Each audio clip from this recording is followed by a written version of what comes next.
व्यवसाय अध्ययन की आज की क्लास में आप सभी का हार्दिक स्वागत है।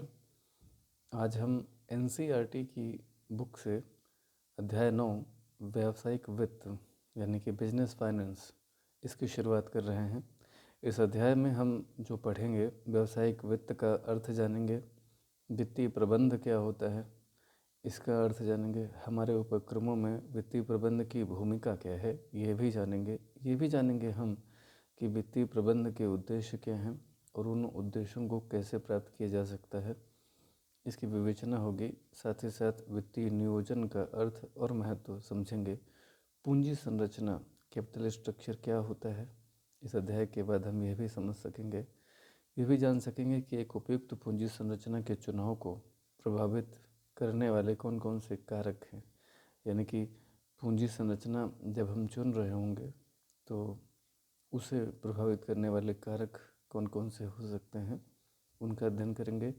स्थायी पूंजी और कार्यशील पूंजी में डिफरेंसेस क्या हैं, उनका अर्थ जान के हम पता करेंगे। और फाइनली स्थायी पूंजी या कार्यशील पूंजी की आवश्यकता को प्रभावित करने वाले जो कारक हैं उनका भी विश्लेषण इस अध्याय में हम करेंगे। सबसे पहले हम एक केस स्टडी से शुरुआत करते हैं जो कि व्यावसायिक वित्त अध्याय के लिए काफ़ी महत्वपूर्ण है, क्योंकि एक बड़ा वित्तीय निर्णय रहा है ये। टाटा स्टील द्वारा जब कोरस का अधिग्रहण कर लिया गया, दरअसल भारत की निजी क्षेत्र की सबसे बड़ी स्टील उत्पादक कंपनी है टाटा स्टील, और इसने कोरस का अधिग्रहण किया। कोरस को पहले ब्रिटिश स्टील के नाम से जाना जाता था। यह अधिग्रहण वर्ष 2007 में 8.6 अरब यूएस डॉलर में हुआ है। 2007 में कितने में हुआ? 8.6 अरब यूएस डॉलर। इससे आज के समय में टाटा स्टील का विश्व में स्टील उत्पादन में 5वां स्थान हो गया है। ध्यान रखना, ये विश्व में 5वां स्थान है। इस महानतम वित्तीय निर्णय ने टाटा तथा कोरस एवं सभी कर्मचारियों तथा अंशधारियों को निर्विवाद रूप से अनडाउटेडली एक अत्यंत महत्वपूर्ण स्थान दिला दिया। अब हम जानेंगे कि क्या हुआ है इस वित्तीय निर्णय से। इसे एक वित्तीय निर्णय इसलिए कहा जाएगा कि दरअसल टाटा ने कोरस को खरीदा है। अधिग्रहण करना यानी उसके शेयर्स खरीद लेना। तो इस सौदे के लिए टाटा ने 8 अरब डॉलर ऋण की उगाही की है। दरअसल टाटा ने इसके लिए ऋण लिया है 8 अरब डॉलर का, और इस सौदे के भुगतान के लिए टाटा स्टील यूके के एक विशेष उद्देश्य वाहन स्पेशल पर्पस व्हीकल का निर्माण हुआ, जो SPVA सिंगापुर की एक सहायक कंपनी के माध्यम से टाटा स्टील ने कोष प्राप्त किया। इसका मतलब यह है कि इस सौदे का भुगतान के लिए टाटा स्टील जो थी यूके का एक विशेष उद्देश्य वाहन स्पेशल पर्पस व्हीकल का निर्माण हुआ इसके द्वारा, और जो SPVA सिंगापुर की एक सहायक कंपनी के माध्यम से टाटा स्टील ने ये कोष प्राप्त किया है। दरअसल टाटा ग्रुप की एक अन्य कंपनी है टाटा सन्स लिमिटेड। इसने टाटा स्टील के साथ 1 अरब डॉलर के पूर्वाधिकार अंशों में विनियोग करने का निर्णय लिया, और इतनी ही राशि का विनियोग टाटा स्टील द्वारा भी किया जाएगा। ऐसा एक सौदा हुआ। टाटा स्टील जो कि क्रेता यानी अर्जक कंपनी है, इसने दरअसल ये शेयर खरीदे हैं टाटा स्टील ने। इसके द्वारा 36,500 करोड़ रुपए की वित्तीय व्यवस्था अधिग्रहण में सहायक रही। दरअसल टाटा स्टील ने 36,500 रुपये करोड़ की तो वित्तीय व्यवस्था स्वयं से कर ली।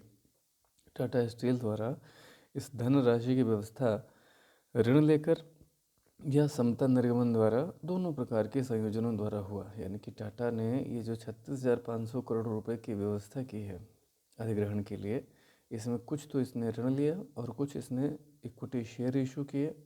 इन दोनों के संयोजन से ये धन की व्यवस्था ये कर पाया। कुछ धन की व्यवस्था अंतरित उपचय या उपार्जन द्वारा भी की गई। अंतरित यानी ट्रांसफ़र, ठीक है। इस प्रकार उपचय माने एक तरह का संचय, संचय से जो बना हुआ होता है उसे उपचय कहा जाता है, तो इसे अंतरित उपचय कहा जाएगा। इससे भी धन का उपार्जन किया गया, और इस प्रकार वित्तीय निर्णय ने टाटा स्टील के पूंजी ढांचे पर प्रभाव डाला। ये कहना बिल्कुल भी गलत नहीं है कि एक ऐसा निर्णय जो कि संगठन के प्रभाव भविष्य को प्रभावित करेगा, और ऐसे निर्णय को जो औपचारिक रूप दिया जाता है तो वे खंड स्तंभ का रूप ले लेते हैं, अर्थात वह किसी सेगमेंट के पिलर बन जाते हैं। तो ये बेसिकली इकोनॉमिक टाइम्स में छपा था, वहाँ से ये लिया गया है। ये चैप्टर की शुरुआत में बच्चों आपको क्यों पढ़ाया गया, एनसीईआरटी क्यों चाहता है कि आप इस तरह की कहानियाँ सुने? हिस्ट्री है, इस तरह के अधिग्रहण हुआ करते हैं। दरअसल आप अध्याय पढ़ रहे हैं बिजनेस फाइनेंस, और बिजनेस फाइनेंस में पैसा कहाँ कहाँ से इकट्ठा किया जा सकता है किसी वित्तीय आवश्यकता की पूर्ति के लिए। इसका एक बेहतरीन उदाहरण है ये टाटा स्टील द्वारा कोरस का अधिग्रहण करना। इसमें पैसा कहाँ कहाँ से इकट्ठा हुआ, टाटा स्टील जो है उसकी एक सहायक कंपनी, उससे सहयोग लेते हुए टाटा एंड सन्स जो है, और इक्विटी और विभिन्न प्रकार के ऋण, ये दोनों माध्यमों से पैसा जो इकट्ठा हुआ, उससे टाटा स्टील ने ये कंपनी का ग्रहण किया। आप ये मत मानिए कि कोई कंपनी अगर किसी दूसरी कंपनी का अधिग्रहण कर रही है तो वो खुद के पैसे से करती है, नहीं, उसके पास कितना धन इकट्ठा करने की क्रेडिबिलिटी है, यानी कि लोन टेकिंग कैपेसिटी कितनी है, इसी पर निर्भर करता है कि वह कंपनी कितनी बड़ी कंपनी बन सकती है। आप भी कितने बड़े व्यापारी हो सकते हैं, यह इस पर निर्भर करेगा कि आप अगर मार्केट से पैसा इकट्ठा करना चाहें तो आप कितना पैसा इकट्ठा कर सकेंगे। तो कुल मिलाकर के विषय प्रवेश हम लोग कर चुके हैं। इस प्रकार के जो वित्तीय निर्णय होते हैं इनको बहुत ही सावधानी से आपको लेना होता है। सावधानीपूर्वक जब आप निर्णय ले रहे होते हैं तो उसमें आप देखेंगे कि जो भी आप वित्तीय डिसीजन लेने वाले हैं उसमें आधार बनेगा वित्तीय नियोजन। वित्तीय नियोजन एक निर्णायक पूंजी संरचना की समझ और जोखिमपूर्ण उद्यम की लाभदायकता की आवश्यकता है। इसका तात्पर्य यह है कि अगर आपने वित्तीय नियोजन फाइनेंशियल प्लानिंग कर ली है तो फिर आप एक ऐसी पूंजी संरचना की समझ और जोखिमपूर्ण उद्यम की जो लाभदायकता है, इस आवश्यकता की पूर्ति करने के लिए जो निर्णायक पूंजी संरचना है वह आप समझ भी सकेंगे, और ये जोखिमपूर्ण उद्यम की लाभदायकता की आवश्यकता भी है क्या, वित्तीय नियोजन। तो दरअसल वित्तीय नियोजन पूंजी संरचना कैसी होनी चाहिए जो निर्णायक बनेगी आपके लक्ष्यों को, आपके संगठन के लक्ष्यों को प्राप्त करने में, और जो आपका उद्यम है ये हमेशा जोखिमपूर्ण होता है, उसकी लाभदायकता बनी रहे, इसके लिए भी वित्तीय नियोजन ठीक ठीक करना होगा। इन सब का भार किसके ऊपर है, अंशधारियों तथा कर्मचारियों को उठाना पड़ता है। अगर निर्णय गलत हो जाएं तो अच्छे हो जाएं तो भी लाभ मिलता है इन्हें। तो व्यावसायिक वित्त जो है बिजनेस फाइनेंस, इसकी समझ की आवश्यकता है, ठीक है, किसको, अंशधारियों को, कर्मचारियों को भी। मुख्य वित्तीय निर्णय करने वाले क्षेत्रों, वित्तीय जोखिम और व्यवसाय की स्थायी और कार्यशील पूंजी की आवश्यकता की समझ की भी आवश्यकता होती है। ये सारी जानकारियाँ होनी चाहिए उसे जो कि उद्यमी होना चाहता है। तो हम इस अध्याय में सारी बातें एक एक करके समझेंगे। सबसे पहले हम समझने वाले हैं कि वित्तीय व्यावसायिक वित्त होता क्या है और इसका अर्थ क्या है दरअसल। तो आइए जानते हैं व्यावसायिक वित्त का अर्थ। देखिए, विभिन्न व्यावसायिक क्रियाओं के संचालन के लिए आपको धन की ज़रूरत है, और व्यवसाय के संचालन के लिए जो धन चाहिए वह धन ही व्यावसायिक वित्त कहलाता है। लगभग सभी व्यावसायिक क्रियाओं के लिए कुछ ना कुछ धन चाहिए ही चाहिए। वित्त की आवश्यकता क्यों पड़ती है? वित्त की आवश्यकता पड़ती है व्यवसाय के संचालन के लिए, इसके स्थापना के लिए, फिर इसके संचालन के लिए। समय समय पे आपको इसका आधुनिकीकरण करना है, उसके लिए भी आपको चाहिए, ठीक है। तो कुल मिलाकर के आपको व्यवसाय का स्थापना, व्यवसाय का संचालन, व्यवसाय का मॉडर्नाइजेशन यानी कि नई मशीनें लाना, व्यवसाय का विस्तार करना, अर्थात आप बिजनेस जहाँ पे आपका प्लांट लगा है उसको या तो साइज़ में बढ़ाना या एक जगह से दूसरा नया प्लांट लगाना, ये व्यवसाय का विस्तार है। और विविधीकरण का मतलब होता है कि पहले आप किसी एक प्रोडक्ट में उत्पादन कर रहे थे, फिर आपने दूसरा प्रोडक्ट बनाना शुरू कर दिया, फिर तीसरा बनाना शुरू कर दिया, ये विविधीकरण कहलाता है, डाइवर्सिफिकेशन। तो इन सब के लिए आपको चाहिए पैसा, यानी कि वित्त जो है ये व्यवसाय के जीवन काल में हर कदम पर चाहिए होता है। व्यवसाय के उत्तर जीवन तथा विकास के लिए उपयुक्त वित्त की उपलब्धता अत्यंत डिसीजन मतलब डिसाइसिव होती है, यानी कि डिसीजन लेने वाली होती है, निर्णायक होती है, जो कि कहीं ना कहीं आधार बनती है कि आपके बिजनेस की स्थिति और दिशा और दशा दोनों क्या बनेगी। यानी कि वित्त की आवश्यकता ओवरऑल बिजनेस में कदम कदम पर पड़ती ही है। ठीक है, तो वित्त हो गया अपनी जगह। फिर वित्त के प्रबंध की जरूरत पड़ेगी। प्रबंध में आप जानते हैं प्रबंध के 5 कार्य होते हैं, इससे पहले आपने पढ़ा हुआ है। कौन कौन से 5 कार्य हैं? वो 5 कार्य हैं: नियोजन, संगठन, स्थापन जिसे हम नियुक्तिकरण बोलते हैं, फिर निर्देशन और नियंत्रण। लगभग ये 5 कार्य आपको जब वित्त से संबंधित करने पड़े तो आप जान लीजिए कि ये वित्तीय प्रबंध है। ये तो बात रही मोटी मोटी। तो आइए जानते हैं कि इन्होंने क्या कहने की कोशिश की है, शायद ये बात आपको समझ में आ सके। देखिए, जो भी वित्त होता है, ठीक है,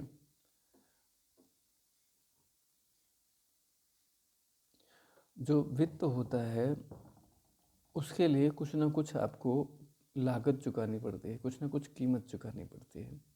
यह अति आवश्यक है कि इसकी आवश्यकता की व्यवस्था अत्यंत सावधानीपूर्वक करनी चाहिए। यानी कि वित्त जो है आपको जितना चाहिए फाइनेंस, वह आप बहुत सावधानीपूर्वक चुनें, क्योंकि बहुत सारे विकल्प होते हैं जहाँ से आप फाइनेंस जुटा सकते हैं।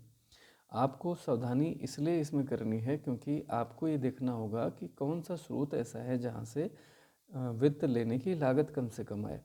तो वित्तीय प्रबंध का संबंध जो है वह यह है कि इसकी इष्टतम उपलब्धता। इष्टतम माने जब आपको चाहिए, जिस समय चाहिए उस समय ये उपलब्ध हो जाए, तथा इसके इष्टतम उपयोग से भी है। एक तो ये सही से समय पे उपलब्ध हो जाए, सोर्सेज इसके उपलब्ध हो जाए, और दूसरा इसका सही से एप्लीकेशन आप कर लें। तो इष्टतम उपलब्धता के लिए वित्त के विभिन्न स्रोतों की पहले तो आइडेंटिफिकेशन की जाएगी, फिर उनके ऊपर आपकी कॉस्ट कितनी आएगी ये देखा जाएगा, और कॉस्ट देखे जाने के बाद फिर उसके बाद में आप यह देखेंगे कि उस स्रोत से जिसकी जो कुछ लागत आ रही है उस स्रोत पर बेसिकली आपका जोखिम कितना है। ठीक है, जोखिम समझते हैं? जोखिम से तात्पर्य है इस बात से कि ओवरऑल उसमें रिस्क फैक्टर कितना है। ठीक है, तो आपको ये भी देखना होगा कि स्रोत ऐसे हों जो आसानी से उपलब्ध हों, उनकी लागत क्या है और उस पर संबंधित जोखिम कितना है। ठीक इसी प्रकार से जो वित्त उपलब्ध हुआ है आप उसका सही जगह पे विनियोग कर सकें और उसमें होने वाली आय उसकी लागत से अधिक हो, यह भी देखना होगा। तो कुल मिलाकर के आपने 4 चीज़ें समझी, 5 कह लीजिए। पहली चीज़ क्या है कि वित्त जो भी मिल सकता है जहाँ से, उन संसाधनों की, उन सोर्सेज की पहचान करना, फिर उनका अलग अलग सोर्सेज की अलग अलग कॉस्ट आ रही होगी, उनकी लागतों को जानना और उनकी तुलना करना। जहाँ लागत सबसे कम हो और जोखिम भी कम से कम हो उसको आप चुनेंगे और वहाँ से पैसा इकट्ठा हो जाएगा। फिर आप ये देखेंगे कि आप इस उपलब्ध वित्त को कहाँ विनियोग करेंगे।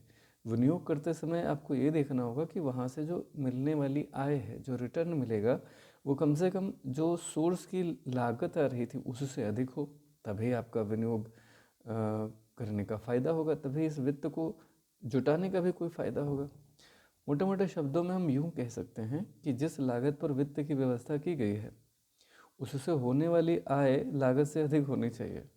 तो वित्तीय प्रबंध का लक्ष्य क्या होगा? कोष जो है प्राप्त लागत को कम करना, यानी कि जो कोष आप प्राप्त कर रहे हैं उसकी लागत कम से कम हो। ठीक है, और इसे जहां आप निवेश करें वहां से अधिकतम आपको इंटरेस्ट मिले, अधिकतम आय मिले। ठीक है, इसका उद्देश्य यह भी है कि आवश्यकता के समय पर्याप्त कोष उपलब्ध हो जाए, ऐसा विश्वास रहे, और दूसरा अनावश्यक वित्त से बचाकर भी रखना होगा संस्था को। यानी कि वित्तीय प्रबंध का अर्थ है आवश्यकता अनुसार वित्त की समुचित व्यवस्था करना। ये कहना बिल्कुल भी गलत नहीं है कि किसी भी व्यवसाय का भविष्य इस बात पर निर्भर करता है कि उसकी वित्तीय व्यवस्था किस कोटि की है, यानी कि उसने वित्त कहाँ से, किस कैटेगरी से जुटाया है। तो भूमिका की अगर हम बात करें वित्तीय प्रबंध की भूमिका को हम, यानी रोल जो है इसका, वित्तीय प्रबंध का जो रोल है वो क्या है, तो इसका जो रोल होता है वो बहुत महत्वपूर्ण है। व्यवसाय की वित्तीय अवस्था से वित्तीय प्रबंध का सीधा सीधा संबंध है। फाइनेंशियल स्टेट किसी की कैसी है ये इस पर डिपेंड करता है कि उसका फाइनेंशियल मैनेजमेंट कैसा है। ये किसी संस्था के बारे में भी सही है और किसी व्यक्ति के बारे में बिल्कुल ठीक है। वित्तीय जो विवरण है वह स्थित विवरण होते हैं, बैलेंस शीट और लाभ हानि खाते के रूप में होते हैं। ये फर्म की आर्थिक स्थिति और अंतिम अवस्था को प्रतिपादित करते हैं, यानी कि रिफ्लेक्ट करते हैं, बताते हैं। तो व्यवसाय के जो अंतिम खाते हैं उनमें सभी मदों को प्रत्यक्ष या अप्रत्यक्ष रूप से वित्तीय प्रबंध के निर्णयों से प्रभावित हुए बिना आप नहीं पाते। अर्थात प्रत्यक्ष या अप्रत्यक्ष रूप से जितने भी व्यवसाय के मद होते हैं वह वित्तीय प्रबंध से प्रभावित होते ही हैं। और उसमें जो कुछ भी पहलू हैं उनके कुछ उदाहरण दिए गए हैं। जैसे समझना कि व्यवसाय की स्थिर संपत्तियों का आकार तथा उनका सम्मिश्रण। मान लीजिए कि स्थायी संपत्तियों में 100 करोड़ रुपए के विनियोग का पूंजी बजट निर्णय, तो इस राशि से स्थायी संपत्तियों के आकार को बढ़ा देगा। यानी कि आपने जो फाइनेंशियल मैनेजमेंट के अंतर्गत एक निर्णय लिया कि स्थायी संपत्तियों में आप 100 करोड़ रुपए का विनियोग करेंगे, तो ये जो पूंजी बजट का आपका निर्णय है ये आपकी स्थायी संपत्तियों के आकार को बढ़ा देगा। यानी कि बैलेंस शीट में जहां आपकी फिक्स्ड एसेट्स नज़र आ रही होंगी वह प्रभावित हो गई इस प्रबंध की मतलब वित्तीय प्रबंध के इस निर्णय से। ठीक है। इसी तरह से एक और बात अगर देखिए उदाहरण के तौर पे चालू संपत्तियों की मात्रा तथा उनका रोकड़ स्कंध, प्राप्तियों में विभाजन, स्थायी संपत्तियों के विनियोजन में वृद्धि। अब इसे ज़रा सा सुन लीजिए। चालू संपत्तियों की मात्रा यानी कि जो आपकी करंट एसेट्स हैं उनकी क्वांटिटी क्या है और उनमें जो रोकड़ लगा हुआ है वह कितना होगा, जो स्टॉक होगा उसकी मात्रा। प्राप्तियों में विभाजन, प्राप्तियों में विभाजन का तात्पर्य यह होता है कि जो भी प्राप्तियां हुई हैं वह अलग अलग कैटेगरी से आएंगी तो उसमें विभाजन भी करना होगा। स्थायी संपत्तियों के विनियोजन में वृद्धि, स्थायी संपत्ति जो होती हैं उनमें कितना इन्वेस्टमेंट किया गया है, क्या उसमें कोई वृद्धि हुई है। ये जो सारी चीज़ें हैं ये कार्यशील पूंजी में भी आवश्यकता के अनुरूप वृद्धि करेगा। यानी अगर आपका स्थायी संपत्तियों में अगर आपने निवेश ज़्यादा बढ़ा दिया है तो जाहिर सी बात है स्थायी संपत्तियों के साथ साथ आपकी कार्यशील पूंजी में भी आवश्यकता की वृद्धि होती चली जाएगी। यानी कुल मिलाकर के अगर आपने स्थायी संपत्तियों में एक डिसीजन लिया था ना ऊपर कि 100 करोड़ रुपए का विनियोग करेंगे तो इनके मेंटेनेंस का भी तो खर्चा बढ़ेगा और मेंटेनेंस के लिए क्या चाहिए होता है, कार्यशील पूंजी। तो कुल मिलाकर के वित्तीय प्रबंध जो होते हैं वह निर्णयों से चालू संपत्तियों की मात्रा को भी प्रभावित करते हैं और स्थायी संपत्तियों की मात्रा को भी प्रभावित करते हैं। इसके अतिरिक्त उधार की नीति, स्कंद प्रबंध, लेनदारों की पूर्ण राशि तथा जो स्टॉक है रहतिया, चालू संपत्तियों तथा उनके सम्मिश्रण भी, चालू संपत्ति और उनके जो सम्मिश्रण का मतलब है कि जो विभिन्न प्रकार की अन्य चालू संपत्तियां हैं वह सारी, ये सब वित्तीय निर्णयों से अब प्रभावित नहीं रहते, यानी कि प्रभावित होते ही हैं। ठीक है। और एक बात है कि दीर्घकालीन एवं अल्पकालीन वित्तीय राशियों को उपयोग में लाना, ये भी वित्तीय प्रबंध में काफ़ी महत्वपूर्ण निर्णय के रूप में निहित होता है। एक उद्यम को अधिक तरल पूंजी की आवश्यकता पड़ती है। तरल पूंजी समझते हैं, लिक्विड कैपिटल यानी कि करंट वर्किंग कैपिटल की हम बात कर रहे हैं। तरल पूंजी यानी कि वर्किंग कैपिटल, तो उसे उसके अनुपात में दीर्घकालीन आधार पर अधिक राशि जुटानी पड़ेगी जहाँ पे दीर्घकालीन पूंजी ज़्यादा होगी। तरलता तथा लाभदायकता में विकल्प होता है। तरलता तथा लाभदायकता में विकल्प होता है यानी कि अगर आप लिक्विडिटी ज़्यादा चाहेंगे तो आपके पास लाभदायकता का विकल्प सीमित हो जाएगा, और अगर आप चाहते हैं कि कोई भी पूंजी लाभदायक बनी रहे तो उसकी तरलता से आपको समझौता करना पड़ेगा। यानी कि इन दोनों में आपको विकल्प एक ही मिलता है। ये निर्णय होता है वित्तीय प्रबंध के अंतर्गत आता है। ये अंतर्निहित मान्यता यही है कि दीर्घकालीन दायित्वों की अपेक्षा अल्पकालीन दायित्व कम खर्चीले होते हैं। सीधी सी बात है। ठीक है। अच्छा, दीर्घकालीन वित्त का ऋण तथा समता में विभाजन। जो आपने लंबे समय के लिए पैसा जुटाया है 15 से 20 साल के लिए, 10 साल के लिए, इसमें से कुछ पैसा आप ऋण के रूप में लेते हैं, कुछ पैसा आप इक्विटी शेयर के रूप में लेते हैं। ठीक है। यह भी वित्तीय प्रबंध निर्णय ही है। ठीक है। ऋण राशि, समता अंश की पूंजी, पूर्वाधिकार अंश, इसमें भी जब आप तय कर रहे होते हैं, दरअसल ये पूंजी की संरचना है, यह भी वित्तीय निर्णय से प्रभावित होती है। ये वित्तीय प्रबंध का ही एक अंग है, वित्तीय निर्णय।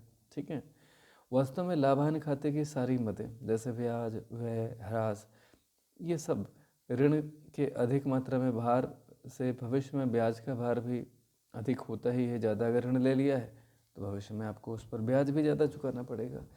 जैसे समता पर अधिक उपयोग अगर आप करेंगे तो लाभांश की मात्रा में भुगतान में वृद्धि होगी। अगर ऋण ज़्यादा लिया होगा तो ब्याज की मात्रा में वृद्धि होगी। ये सब कहीं ना कहीं वित्तीय प्रबंधन के अंतर्गत आते हैं। और वित्तीय प्रबंध के अंतर्गत आप वित्त से संबंधित जितने निर्णय हैं वह सब करते हैं। ठीक है, तो वित्तीय प्रबंध जो है, ध्यान रखना, इसमें वित्तीय नियोजन भी है और इसमें भी बजट निर्णय वगैरह है, पूंजी बजट निर्णय है, ये सब इसी में शामिल होते हैं। हम दूसरे शब्दों में कुछ यूँ कह सकते हैं क्या कि व्यवसाय के वित्तीय विवरणों का मुख्यतः निर्धारण पूर्ववत लिए गए वित्तीय प्रबंध निर्णयों पर ही आधारित होता है। यानी कि जो भी आपके वित्तीय विवरण से संबंधित जो आपके निर्णय हैं वो कहीं ना कहीं वित्तीय प्रबंध के निर्णयों पर आधारित होते हैं। समरूपता में भविष्य के वित्तीय विवरण भूतकालीन तथा चालू वित्तीय निर्णयों पर भी निर्भर करते हैं। समरूपता यानी कि अगर हम उन्हें समान रूप से समझें तो हम ये जानेंगे कि जो भविष्य के वित्तीय विवरण हैं वो भूतकाल में और जो चालू वित्तीय निर्णय हैं उन पर आधारित रहते हैं। कुल मिलाकर के आपके भविष्य के वित्तीय जो विवरण होंगे वो आपने पहले कैसे निर्णय लिए थे और वर्तमान में आप कैसे वित्तीय निर्णय ले रहे हैं। आपके जो वित्तीय विवरण हैं यानी कि लाभ हानि खाता या आर्थिक चिट्ठा, उसमें जो फिगर्स आती हैं वो आपके वित्तीय निर्णयों से ही काफ़ी हद तक प्रभावित होती हैं। मोटा मोटा बात जो है वो ये निकली है कि वित्तीय प्रबंध का जो रोल है, जो भूमिका है, वह यह है कि एक व्यवसाय का समूचा वित्तीय ढांचा उसके वित्तीय प्रबंध के स्वरूप के द्वारा ही निर्धारित होता है। पूंजी कितनी होगी, उसमें समता कितने, पूर्वाधिकार अंश कितने, ऋण कितना, ये सब जो है यही तो आपका वित्तीय ढांचा है। ये कैसे तय हो रहा है? वित्तीय प्रबंध के स्वरूप से। एक अच्छे वित्तीय प्रबंध का लक्ष्य है वित्तीय संसाधनों को कम कीमत पर अधिक से अधिक लाभकारी क्रियाओं में लगा देना। दरअसल यही अच्छे वित्तीय प्रबंध का लक्ष्य है। मोटा मोटा बात फिर से समझ लीजिए, अच्छे वित्तीय प्रबंध का लक्ष्य क्या है? अच्छे वित्तीय प्रबंध का लक्ष्य क्या है? वह है वित्तीय संसाधनों को कम कीमत पर इकट्ठा करना और अधिक से अधिक लाभकारी क्रियाओं में लगा देना। ठीक है, तो अब इसी उद्देश्य को यहाँ आगे बढ़ा जाएगा कि वित्तीय प्रबंध का मुख्य उद्देश्य क्या है। लेकिन फ़िलहाल आज के लिए अभी इतना ही रखेंगे, कल पढ़ेंगे इसके उद्देश्य। ठीक है, मुझे उम्मीद है कि इस चैप्टर में आपने प्रवेश लिया होगा। एनसीईआरटी की भाषा थोड़ा सा घुमाऊ होती है और कहीं ना कहीं आपको हर तरह से समझाने की कोशिश करती है। ये सेल्फ एक्सप्लेनेटरी है, बस कुछ शब्द कठिन होते हैं जिनको मैंने आसान करने की कोशिश की है अपनी भाषा में समझाते हुए। मैंने ये प्रयास किया है कि आपको बात पूरी तरह से समझ में आ जाए। तो वित्तीय प्रबंध के उद्देश्य हम कल जानेंगे। आज के लिए इतना ही। अगर आपको ये प्रयास ठीक लगे तो कृपया कमेंट बॉक्स में बताएं। अगर कोई बात आपको अच्छी लग जाए तो भी उसे मेंशन करें, कोई बात खराब लगे तो भी आप उसे बताएं ताकि वीडियो की गुणवत्ता ऐसी हो सके जो आपके सीखने के लक्ष्य तक आपको ले जाती हो। वीडियो को देखने के लिए बहुत बहुत धन्यवाद। देखते रहें, सीखते रहें। नमस्कार।